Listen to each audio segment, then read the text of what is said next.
a real race of attrition, very tough. Tell us about the start when you got that. I mean, you talked on the radio about having damage, just feeling that damage, but perhaps the team couldn't see it. Was it the floor? What was it? I think basically we got a bib right under the seat, the front of the floor, and I think it took a big hit. So I think that would have fallen back a little bit. And when that happens, you just lose a little bit of performance. But basically, I lost the balance. Basically, shifted forwards, which means it's almost like you have loads of front wing. And so I had to wait till the stop to take out a bunch of wing, and then the car was a bit better after that. It feels strange saying this to a 7-time world champion, but your team boss has called it character building this year. It feels like the team as a whole have probably learned a lot of lessons from not winning.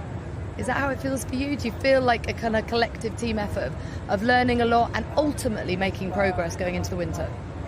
Yeah, I mean, ultimately I think we started with a car that we didn't want, and we finished with a car that we didn't want. But we were basically stuck with it, and we just kept trundling away, kept working away at and improving it. But I think the fundamentals have still been there all the way to the end that you saw this weekend. But I think it's been more of a team building exercise this year, and I'm very, very proud of everybody. So grateful to everybody who's just continued to push. We'll have these next couple of weeks. We'll be back at the factory.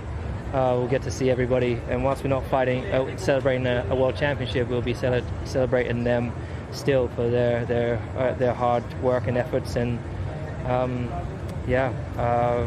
hope that the struggles this year really provide us with the tools and the strength to fight for many more championships moving forward. For sure, and I bet they feel the same way about you. Thank you very much for everything.